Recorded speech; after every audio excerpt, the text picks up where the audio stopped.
And so, yeah, so we'll talk a little bit today about the social media aspect of real estate. So anyway, Nate, welcome to the show. So everybody that's coming in now, welcome to Power Up Real Estate, the Power Up Real Estate show, where we really help connect you with the ability to create freedom with real estate, not only passive income, but shots of cash. So we give you a buffet of ideas so that you can come to them and see which one fits you. And today we're going to learn about not a system, not about a way to do real estate, but about a way to find deals, no matter what type of real estate you're doing, which is a powerful aspect of real estate, which is a powerful act of line of real estate thinking.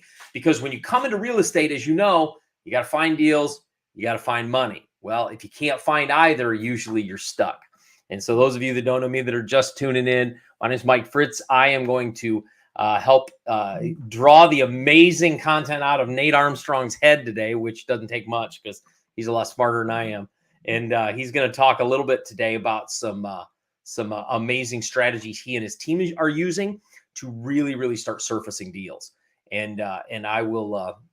I'm kind of along for the ride today. Those of you that are new to the channel, make sure you subscribe, stick around. We put a video out every single weekday, and we're about to shift to making sure you have content every single day from us to make sure you never run out of things and ideas and ways to generate cash with real estate. So Nate, welcome to the show, brother. It's good to have you. Mike, pleasure to be here, man. Dude, when you say that you're smarter than I am, I'm thinking to myself, this guy's got a really massive portfolio of commercial real estate, and he's saying he's smarter than me. Whoa. Hit the brakes here, man.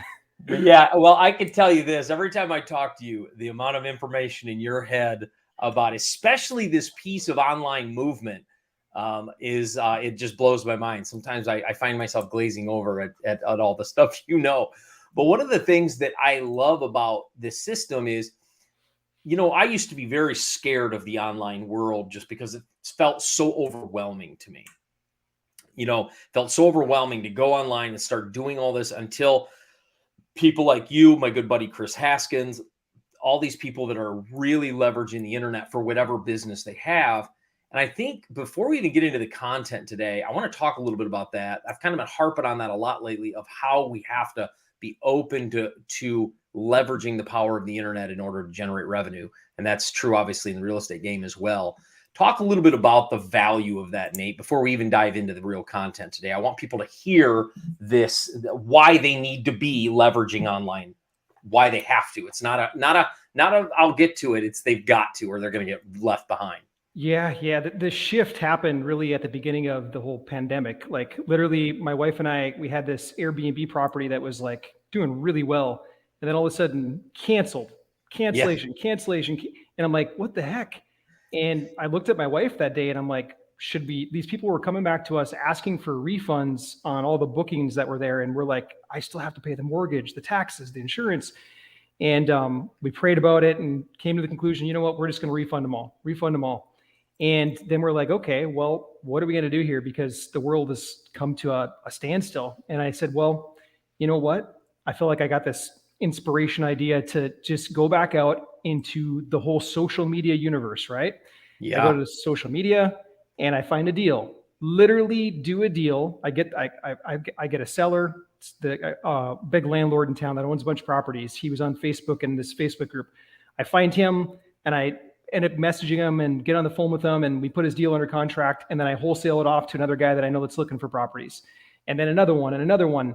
And that's where this movement kind of began for us. But if you're not on social right now, because of what's happened, especially during the pandemic, it just lit on fire. Everyone has migrated towards using social media right now. So it's like, if we don't do it, then we just get left behind in kind of the whole cloud of dust. But yeah, that's why it's working though.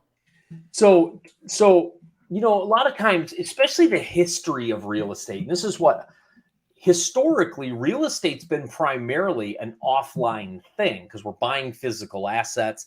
The old marketing of bandit signs and direct mail and all of the things, the way networking and going to meetup groups and all of those things, not that they don't have any value and still don't work to some level. Real estate's always seems to have been offline. Now, there's a couple people trickling on, and leading the way like you, but it's kind of been an offline thing, correct? Yeah, absolutely. And it still is, with the exception of what we're doing for marketing and whatnot, but it still is. Like, one of the bigger things that we're doing right now on social media is we're raising capital. I mean, we're getting investors to come through us from a little post. It's basically like a virtual bandit sign. Think of it like that. And we're getting them to come to us and give us money to put it into real estate deals. Of course, Absolutely. we structure it the right way and all that kind of stuff with attorneys and whatnot. But yeah, it was forever this old school business, and still to this day, like, I don't know why we haven't moved real estate to blockchain, as an example. Yeah, I I know. I don't know why every state hasn't moved to mobile notaries that do it virtually through Zoom instead of making you go in and sign stuff. Like, the rest of the world is ahead of real estate by a long shot. Now this marketing leg, so to speak, it's starting to catch up to the rest of the market. Yep, it absolutely is. In fact, I would tell everybody that's listening in today, there's a massive opportunity for those willing to make the shift early. Because I think that you're in the middle of the shift. It's not brand new, because there's people doing it like Nate, but we are on that, I would say, the first third of real estate completely moving to an online acquisition, right? And so all of my deals that I find in commercial, I find through relationships, but often those relationships are built online before I ever move to a physical asset, right? Or a physical. And that's where I think you're 100% right, Nate. I think that we're real estate is a slow moving, primarily because it's owned by a bunch of old people. Most of all these big buildings and big businesses, it's owned by people that ain't really on technology. And so people like Nate and others have come around and leverage Google ads and YouTube ads and Facebook ads and all of the opportunities that exist out there. But what this does, what I love about this, Nate, is it allows you to not have to be in the place. You don't have to be driving by a sign to buy real estate, right? And this is what I love about this. You can build a system, that draws it to you. Dan Kennedy years ago talked about magnetic marketing, right? Marketing you either have to go out and get, or creating a system that draws it to you. And you've really applied that to real estate. Yeah, I like to think so. I was the guy that I did bandit signs 15 years ago. I did the crazy techniques of cold calling. And in this day and age, that stuff, like, sure, it can work. It's not replicatable. It's not scalable. It's annoying to be hung up on by people, like, over and over again. Absolutely. Yeah, I want something that's relatively easy. There's some tech to it, like to get on to social media and like put all the pieces together to make it work. You got to figure that piece out. But once you get that part of it down, then it's so much faster, because unlike bandit signs, like if I wanted to scale bandit signs, I'd have to hire an army of bandit sign putter outers. And it's not feasible. If I want to scale social media, I click my mouse. I can go so much faster. It's so true. And what I love, thank you so much, brother. It's great to see you here tonight. Great to see you here. What I love about social media too, and driving it with paid ads, this allows the newcomer, man. This is what I love about this. So I remember I was listening to Ryan Dice long time ago. Ryan Dice used to own Digital Marketer, and I was starting for my first product and I didn't have a list. And he was at a workshop. I raised my hand. I'm like, Ryan, I have a question. What do you do if you don't have a list? And he sat back in his chair and he goes, oh, that's easy. And I'm like, I'm really waiting to hear what you have to say, because I don't think it's easy. He goes, you buy it. I'm like, you mean you go buy it? He goes, no, you run ads and that's how you get your list. You just buy it. And what I didn't realize was, I'm like, oh, the market, I can actually just invest some dollars into this and get the leads. And that's what I love about your system, is you can actually just build the system the way you say to build it, and you can actually pay for the leads. And I don't have to drive around. I can shortchange the process by investing a little money into my business. That's what I love about this way to do it. I love that. One thing so you can buy your list. Same thing with real estate. Like if I want a bunch of sellers that maybe they're a little bit delinquent on their mortgage, I can put some things into Facebook. I can essentially upload that target, and then I can get them to come to me, and I'm buying my list. One of the things that you taught me how to do, Mike, with commercial real estate specifically, is you can basically buy your net worth. So totally. I like this. Absolutely. Absolutely. And that's why when people say, that especially that piece there, Nate, this is why on our channel, this channel is really about continuing to expand your view of the financial world. So when people say the rich get richer and the poor get poorer, the reason that's true, but the reason that is because money has a set of rules. It follows strategies, actions, and mindsets. And when you know those, you can leverage those. It's the power of systems like this. There are people that know this and people that don't, that are still wondering, man, when am I going to get my first deal? Well, we want to expand your mindset to another strategy that can be leveraged that I would be willing to bet most of your competitors aren't doing. As Nate and I are launching some capital raising campaigns, leveraging Facebook ads. And the reason we're doing that is a lot of our competitors aren't, right? I mean, there's some out there, but not near as many that are just calling up their friends trying to raise capital. And this is why Nate's system. So Nate, let's dive in a little bit, man. Let's start with the whole deal finding process. Let's start off with just a couple mistakes. What are people doing? What are a couple mistakes you see people making in the deal finding game? Yeah. Well, right now they're trying things like cold calling, bandit signs, those things. Let's just assume that they're not doing those. Let's assume they're doing something more traditional, like going out with a real estate agent. I had the blessing and privilege of doing that. I've actually submitted probably like 14 or 15 offers via real estate agents on the MLS in the last 2 weeks. And it's a nutso. It's like a feeding frenzy. Totally. Every property you put in an offer on, it just shoots into multiple offers and shoots through the roof. And I'm 2 weeks into it. I'm like, yeah, I'm going to keep doing what I'm doing. Like it's way easier. Yeah, totally. Especially when they want you. You got Alicia on now too. Hey, Alicia. Hey, what's happening? Alicia's in our inner circle. Welcome, Alicia. It's always good to see your smiling face from Seattle. She does have a beautiful smile. She does. She's a great, amazing person. She's about to bust into the multi game. You got and this cat. He's in your. He's a social media blueprinter. This guy is amazing. This guy is a beast. Best attitudes. Doesn't matter thick or thin. Tough days, good days, he still keeps a smile on his face, and it's encouraging. Amazing. So Nate, let's dive a little bit into the system. Let's talk a little bit. So we know that this old style marketing of cold calls, and the thing about cold calls, when you think about it, if I'm sitting at home and somebody calls me asking to buy my house, I'm immediately on the defense, and that this is a predator and not to be trusted. Yeah. At least for me. The thing I like about this system is it puts out an ad that says, hey, if this is you, let us know. And that's what I like about the difference of that kind of system. Hey, if this is you, let us know. Yeah. And the thing about a bandit sign, you can't target a bandit sign. You can put it at the corner of a busy highway, but you can't say, hey, if you're distressed, if you're going through a tough time in your life, this specific tough time, let us know. You can't do that. And your system says, listen, let's wipe all that out and let's try to put our message in front of the right people. And that's what I want to chat about today, because I think that you've got an amazing system for that. Yeah. That's what we do. So you tell me what levels you want to go in depth on this. Like I'll unveil anything you want to go through. Absolutely. So let's talk first, Nate. Walk through the system of how you're helping your students, because Nate has a massive amount of students that have implemented this. This is not fake content. This is stuff that works if you work the system. And I'll never bring somebody on here that the system isn't tried and true. Walk us through how you help somebody do this. What are people doing? What is the system, brother? Yeah. So it started, I told you how I kind of started it and all that stuff, but then I was posting on Facebook of all places, hey, this just happened. And then I had somebody come to me named Scott. I'll call him my first client, so to speak, like helping with this whole business.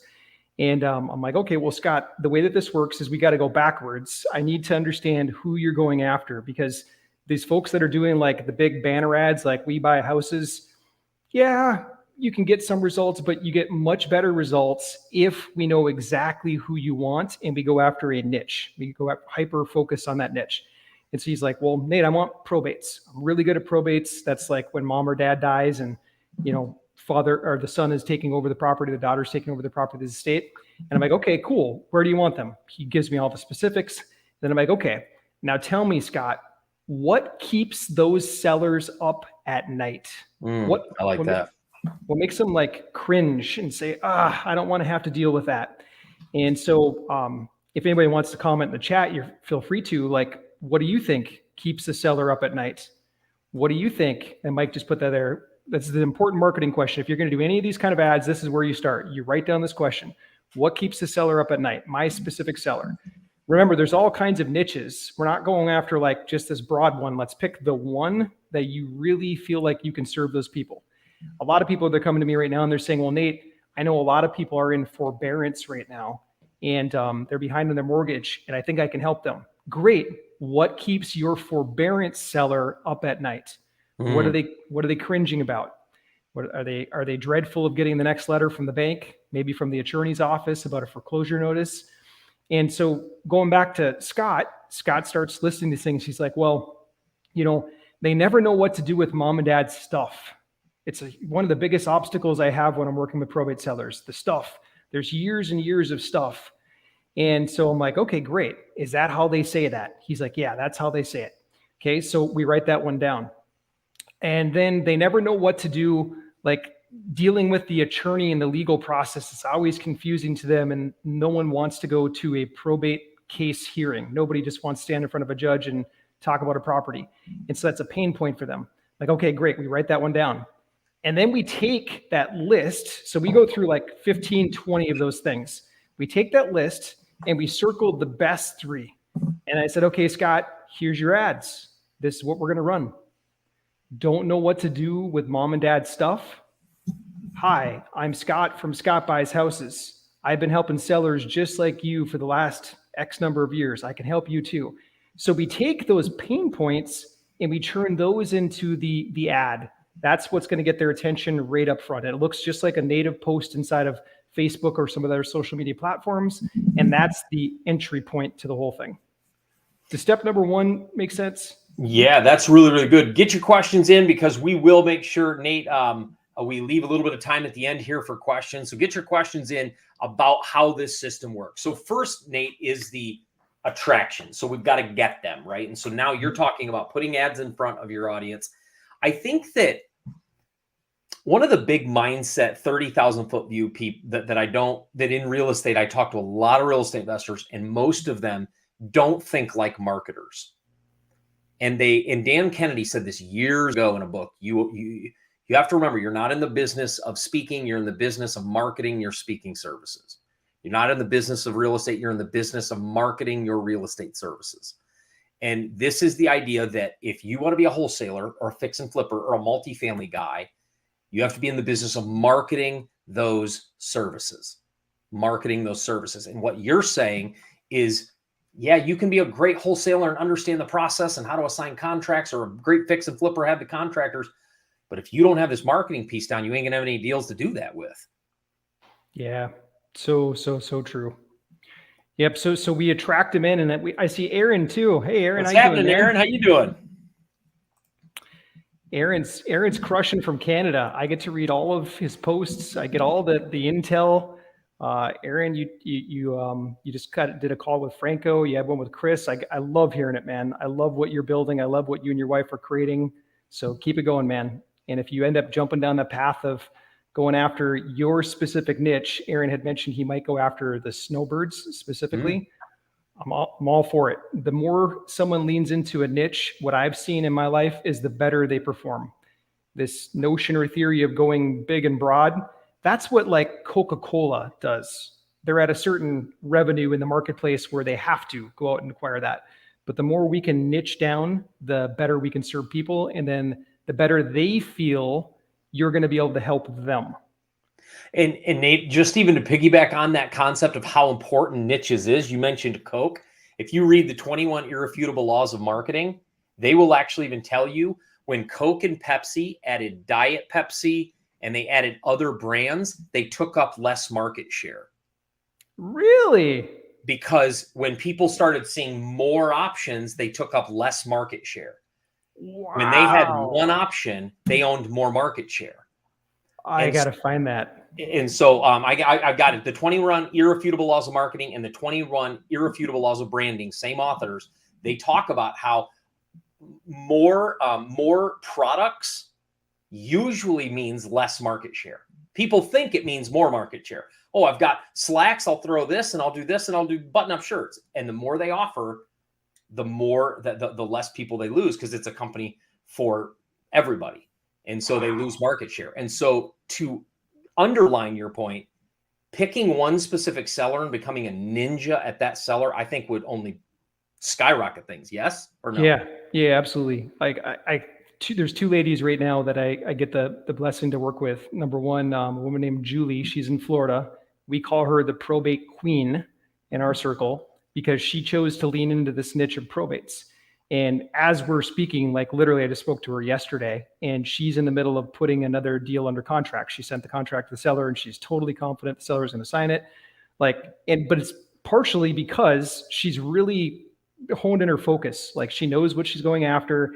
And then when that probate seller sees her ad or hears her talk and hears her language, they think, this lady is the best. I'm going to go work with her. Another woman, Tammy Crudson, she chose to go after the seniors that are specifically needing to move from their own, living on their own to living into some kind of assisted living. And she targets with her marketing the kids. So son or daughter of mom or dad. Okay. She invented her own language around this. You know how like a lot of times we call people hoarders that collect stuff for so long? Guess what she calls them, Mike? No idea. Aggressive collectors. I love that. That's yeah. Talk about talking positive about something that most people see negative. So when she sits down with son or daughter, she says, "Hey, obviously, mom's been an aggressive collector. Don't worry. If anything that you don't want, you go through anything you want. Take your time. But anything you don't want, I have church contacts that would love to find homes for all this stuff. There's so many families that are in need right now. So whatever you don't want, I have church contacts that will come through and we'll empty out everything. We'll take care of everything." Wow, that's not only adding value, but that's allowing them to say, leaving my stuff is serving a person. That's amazing. That's a great idea, not only from a marketing, but also from a philanthropy perspective. That's phenomenal. Yeah. So get this, her last seller, she just signed this contract a couple of weeks ago. Her last seller that she told me about. So she's at the table, dining room table, signing the purchase agreement with the seller. And the seller then says, "Hey, I had another offer on it. The guy was actually going to pay me quite a bit more, 15 grand more, but I feel way more comfortable with you, more comfortable with you." And she said, "Well, why is that?" And she said, "You're going to take care of everything the right way. Yeah. This isn't just a transaction for us. Like we want to make sure that this is done the right way." And rarely are homes just a transaction. Yeah. I mean, people will sell a house transactionally, but they'll rarely sell a home transactionally. So true.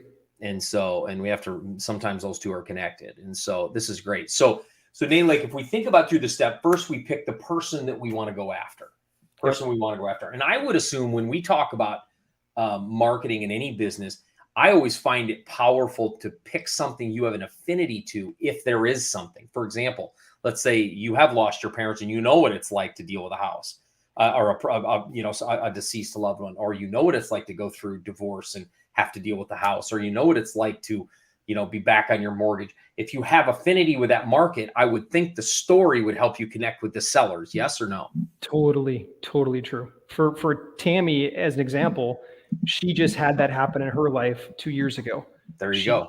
She had someone that she lost. It was her spouse's parents, one of the two parents that had to go to assisted living. So she had to research, how am I going to pay for assisted living? Exactly. How do I cash out the house now without losing all the money to the nursing home where they're going? Like she had to go through the steps to research that. So she is a valuable asset for those sellers. So true, Mike. So think about this niche. And if you have an affinity with that niche, then Facebook ad. So you create a Facebook ad that messages that niche. And remember what Nate said, just recapping, what keeps them up at night, that fills the text of that Facebook ad. So Nate, let's say you take these Facebook ads. When they click on that ad, what do they see? Yeah. Then they see me. And all of you, that's what you always want. You want Nate Spicker on all of your it's funny. and his emails. There's some people that they're like, I don't want my face to pop out there, and I don't want to do videos, and so they're using my videos now for all of them. Oh, are they? We took out Home Invest and just made them white label and whatnot, so I don't even say my name.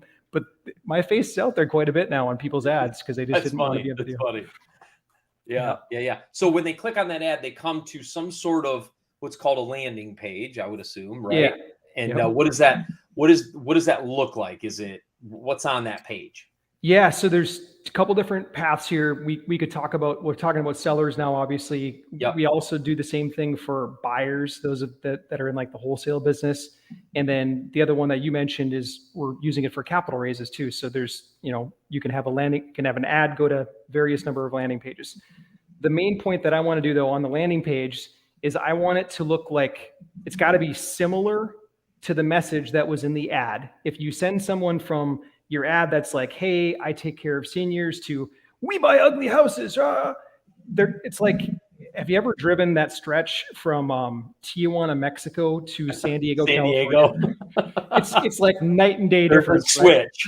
Yeah. I remember the first time I did it with this lady that I was dating at the time. We were just left San Diego and we're going south, and we get to Tijuana. It's like I just went from like $2 million houses to cardboard boxes, and whoa.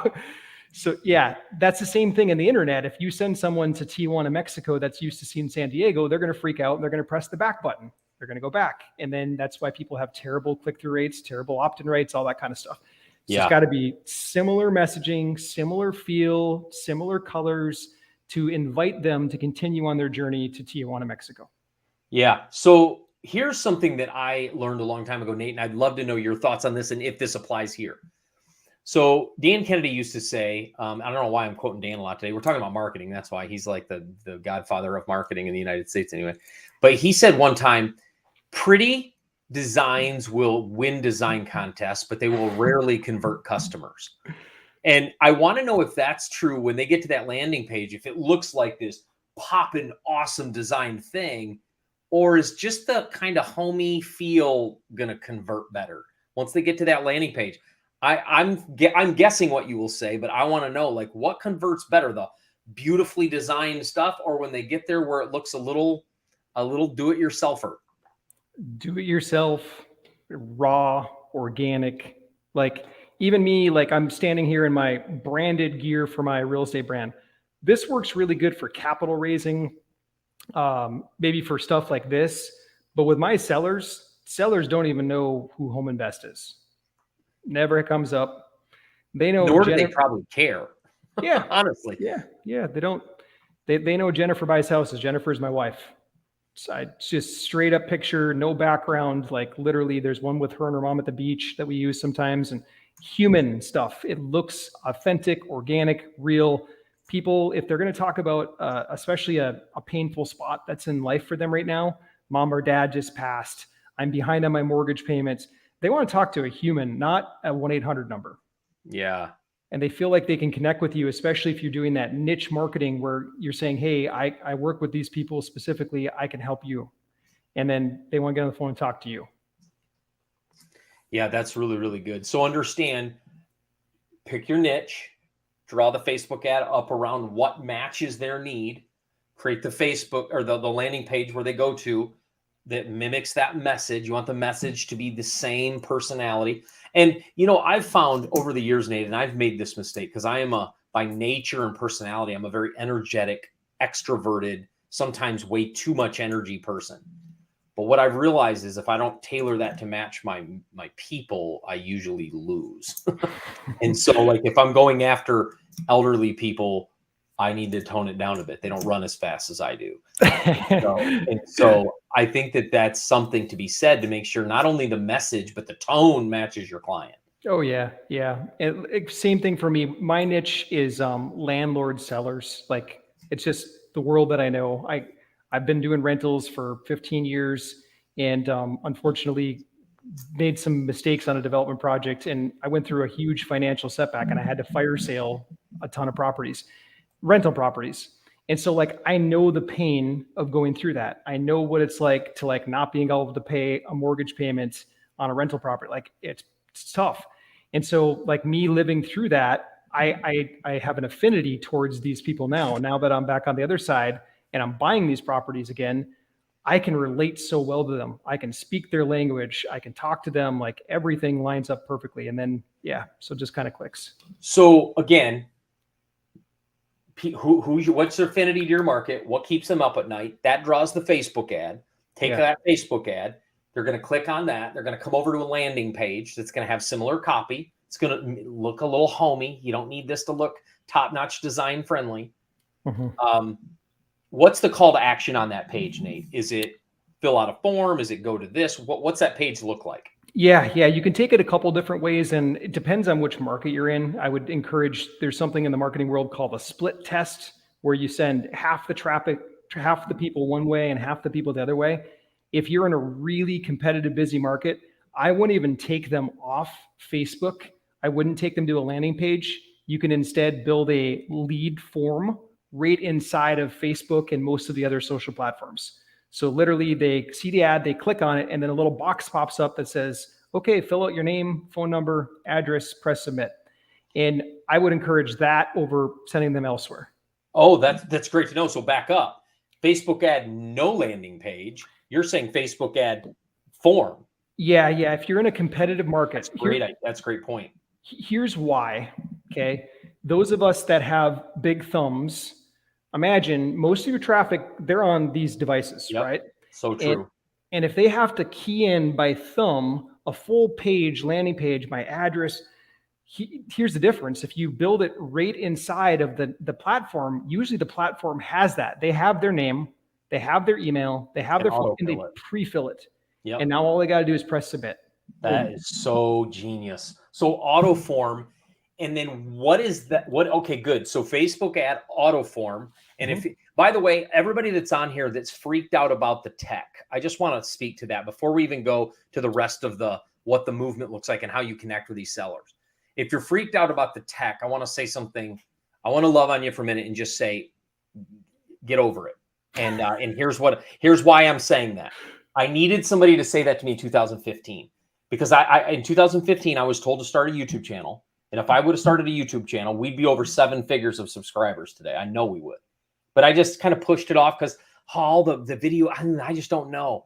And now here we are launching August of 2021, right? And so I wish somebody rewind would have said, Mike, just shut up about that. Like, you're nervous and you're scared, and just get it done, because in 2, 3, 4, 5 years, you're going to have a system that can actually work for you.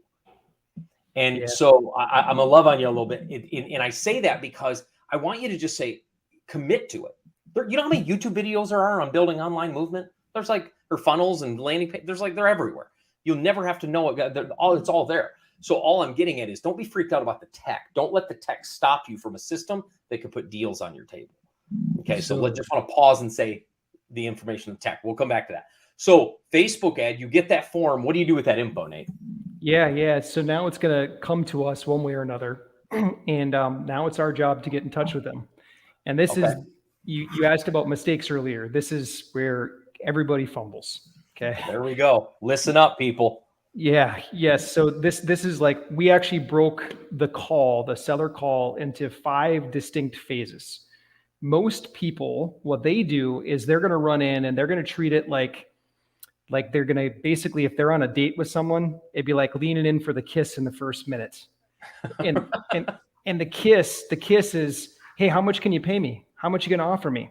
And they fall for the trap every time. And it's kind of part of like being newer in the business, or just someone not taking the time to actually show you how to do it. But don't do it. Don't lean in for the kiss in the first minute. You can't do it. It's never going to work out. You're never going to marry that girl if you kiss her in the first minute. So don't do it. Okay. So true. So what we want to do, there's actually 7 beliefs that every seller has, 7 distinct beliefs that they have. And we have to make sure that we know those 7 beliefs before we get to talking numbers. Okay. So what I want to do in phase 1 of the call is, it's just discovery. I'm going to set the agenda. I'm going to talk to them. I'm going to make sure that they know that I'm a human being. I'm normal, not crazy. And I know that they're a normal human being. That's really it. And then I'm going to get into the questions to understand their 7 beliefs. I want to understand basically why they're selling, what's the situation, who's the real decision makers. And I'm going to drill deep on these 7 beliefs so that I can understand it before I even get close to sculpting an offer for them. Does that make sense so far? Yep, absolutely. So we got to, first of all, we got to discover, and I think this is true of, and remember, when Nate's saying, how much are you going to pay me? That's the seller asking you on the phone, right? So the seller's asking you, and he's saying, don't take that bait. Don't take the bait and shoot out a number. Don't take that bait. Hold off. So because this is really, really psychological good stuff here, because that's where a lot of rookies go wrong, as Nate said. So after I'm discovering Nate and I've answered some questions, what are my next steps? Yeah. So once full discovery is done and we truly understand all the 7 beliefs, now I'm at a point where I'm getting closer to an offer, but there's 5 phases of this. Okay.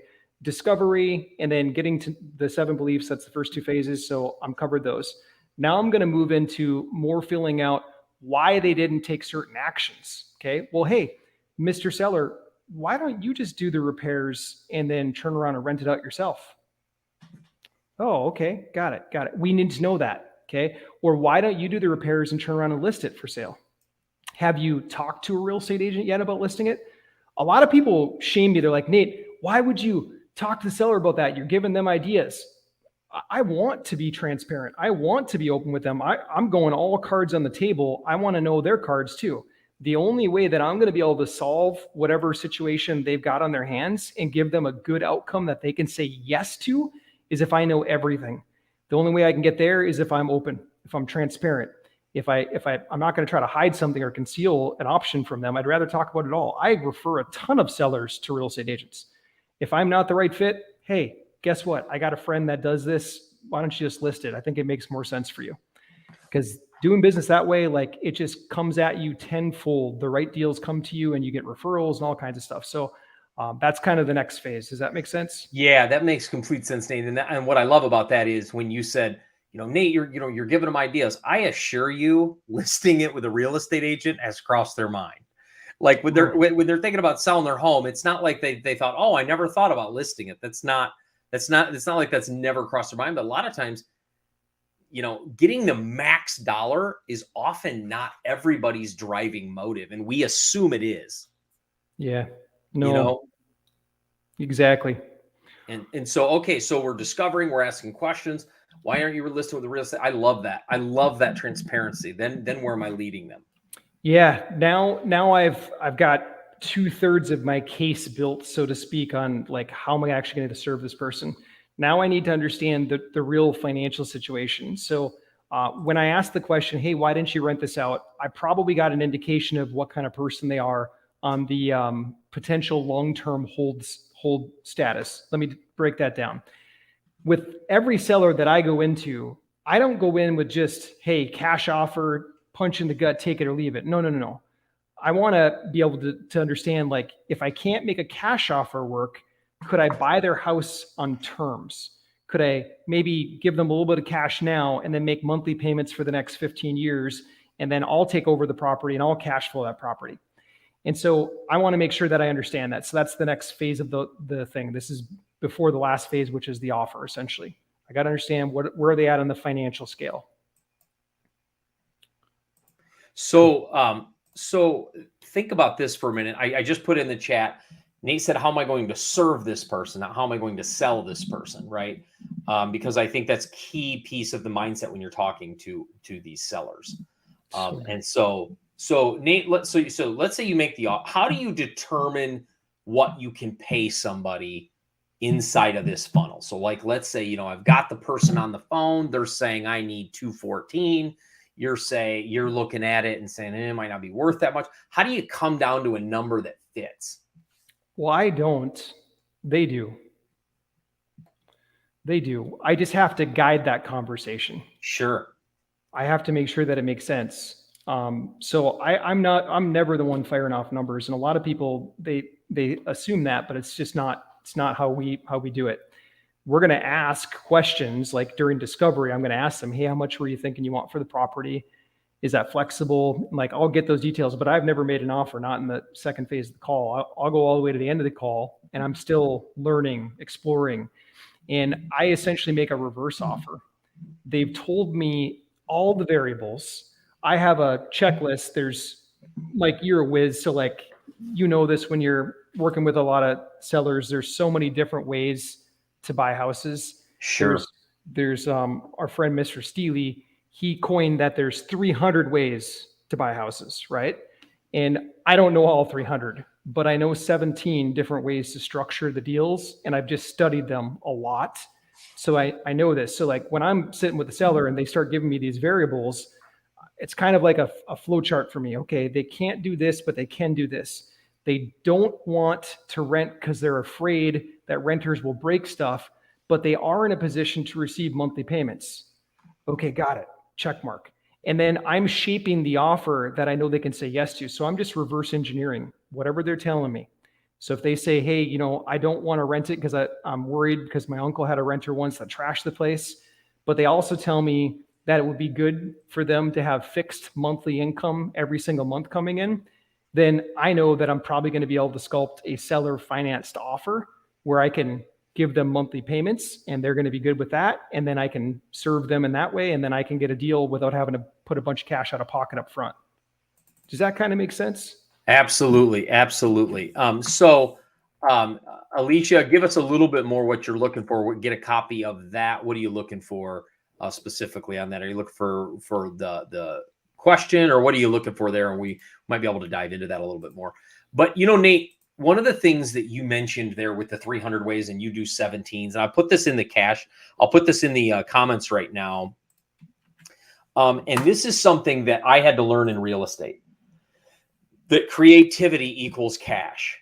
And here's what that means. I believe real estate is actually the most diverse business of any industry in the world, because there is so many ways to do a real estate deal. And here's what I talk about: real estate like a toolbox. Nate, you and I have talked about this before.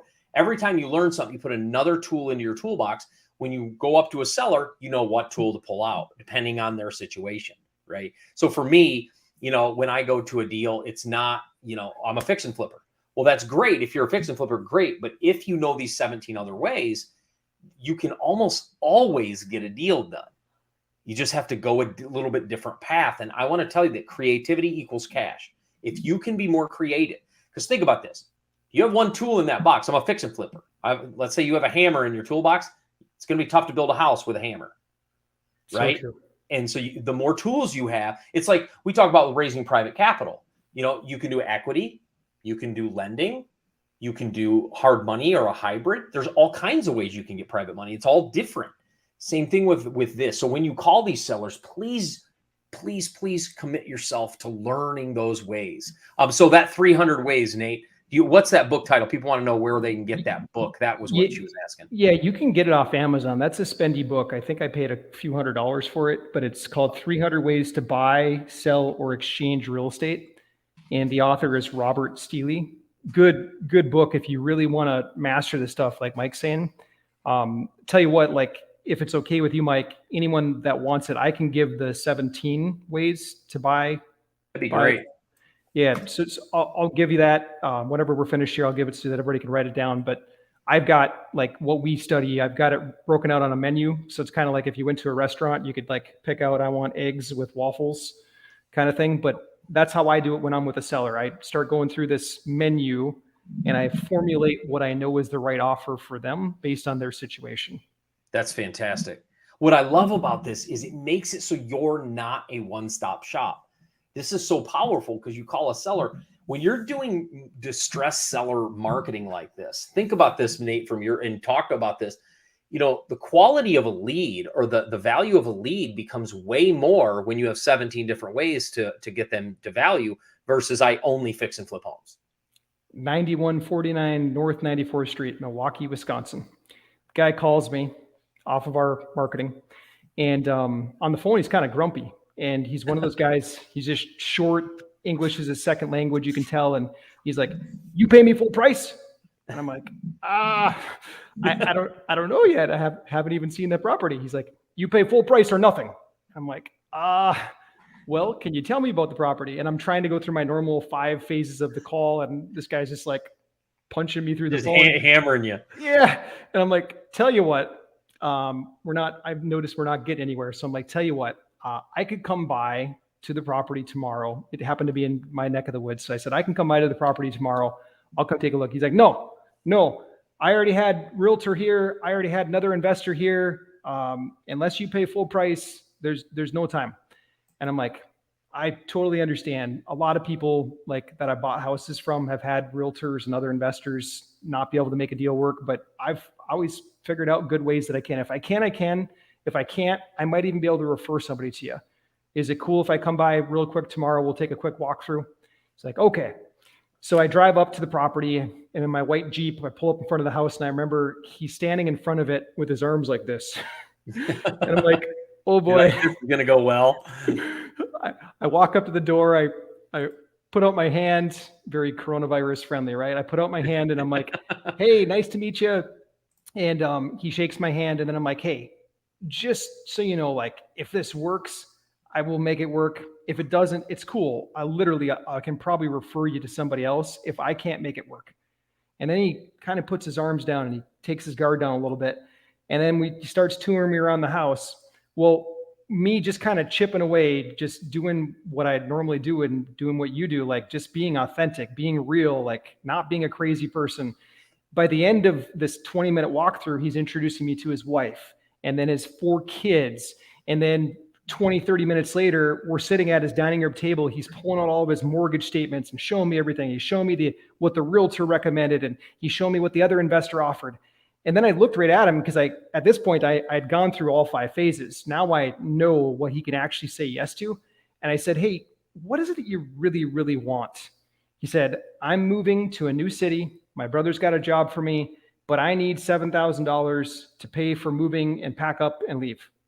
And I said, okay, so if I can get you $7,000, you're happy. Like I'll take over the house. I'll take care of everything from here. I'll get you $7,000.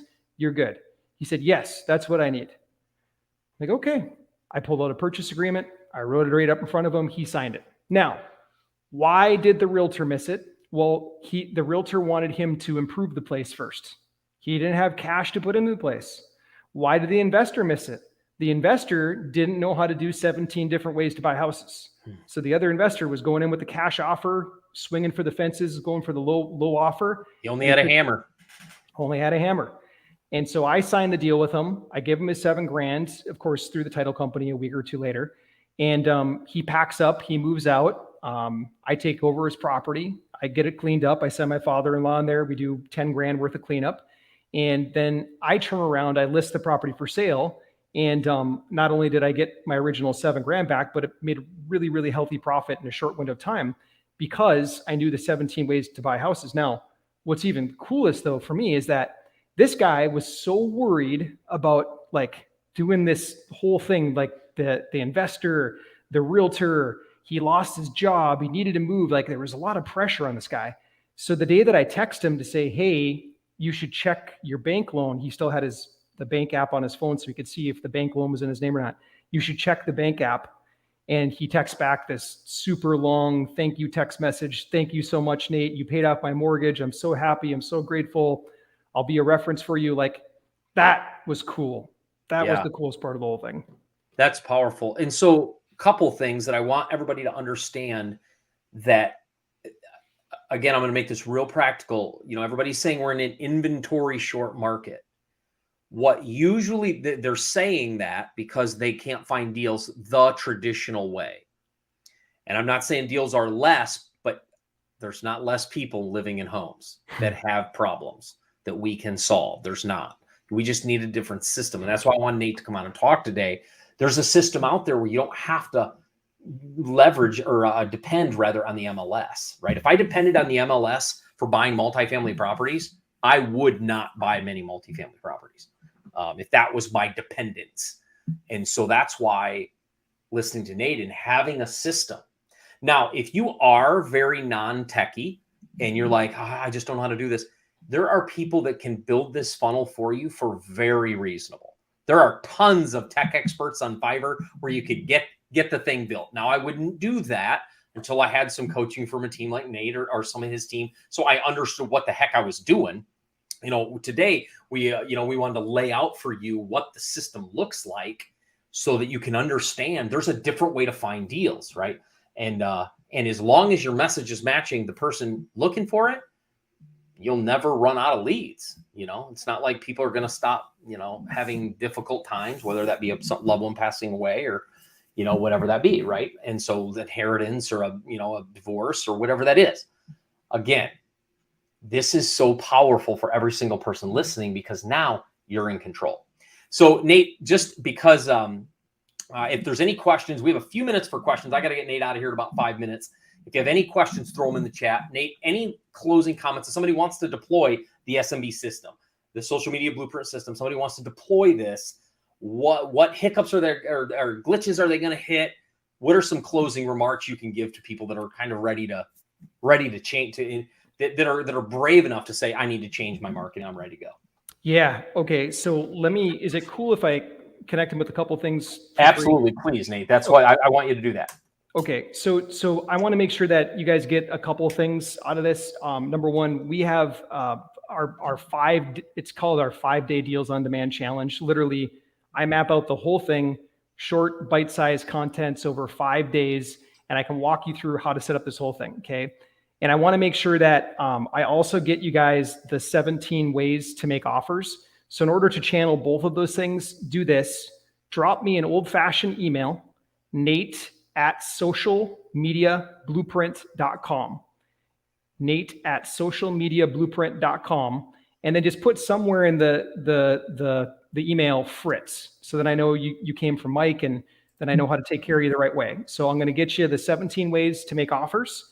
And then additionally, I'm going to get you the 5-day deals on demand challenge. So then literally it'll map out the whole thing for you. You'll see how we're working this organically and through paid ads. And say that one more time, Nate. I'll put it in the chat or the comments. Yeah. Drop me an old-fashioned email, nate@socialmediablueprint.com. And then just put the word Fritz somewhere in there. Doesn't matter where, just let me know that you came from Mike, so then I know what to get you. Okay. Then we'll get you taken care of. We'll get you both of those things, 17 ways to make offers. And then additionally, we'll get you the 5-day deals on demand challenge. There you go. Mike Brown was asking, what's that email, Mike? I just put it in the chat. You should have it. Yep, you got it. Nate@socialmediablueprint.com. Use the word Fritz in the email so he knows where you came from and he understands what you're asking for, because Nate does a lot of training. And so make sure you understand that and definitely take advantage of that. So again, if you have any questions for the next few minutes, I got to get Nate out of here in about 3. We get questions all the time about buying in real estate, investing in real estate. We do have an inner circle that we make sure that people are aware of. That's in the description. Nate's email, I will add to the video description so you do not miss it. So if you're watching this on a recording rather than joining us live, make sure you continue to join us live. We go live every Tuesday. Usually every other Tuesday I have a guest. Every other Tuesday it's me just riffing about current events in real estate. Next week we're going to be talking about the rising interest rates, how to respond, and how you can make sure that you buffer your offers to make sure that you're not overpaying. And in the commercial space, they have a built-in buffer that I'm going to talk about. So again, we'll see you again next Tuesday, always 4 p.m. Mountain Standard Time. That's 6 p.m. Eastern Standard Time. We go live on Tuesdays to just answer questions about real estate, to make sure that you have access to us live. We put out a lot of videos on our channel, as you can see. If you're not subscribed, make sure you subscribe. We just brought our training in-house, so we're going to be putting out a YouTube video every single day of the year, I mean. And so you're going to be able to have content every single day of the year. We're about to shoot a long series on Airbnb, and because I want people to understand the Airbnb market and why I think it's going to be one of the fastest growing markets in the next 2 to 3 years. So again, Nate, thank you so much for joining us today. I really appreciate not only your training, but I appreciate you as a brother, my friend. I really thank you for the work you're doing in the industry, and you as a partner. Nate and I partner on some deals together and are continuing to grow portfolios together. And appreciate you, brother. Thanks for your training today. Thanks, Mike. God bless, man. Thank you, God everybody. bless you too, brother. Take care. Everybody have a fantastic day. Again, like, subscribe, share the video, let other people know. We want to continue to spread the love about real estate, because the bigger the more tools we have in that toolbox, that's what we're trying to do. We're trying to fill that toolbox up. Have a fantastic day. We'll see everybody next week, and make sure you keep your eyes out for new videos. Take care.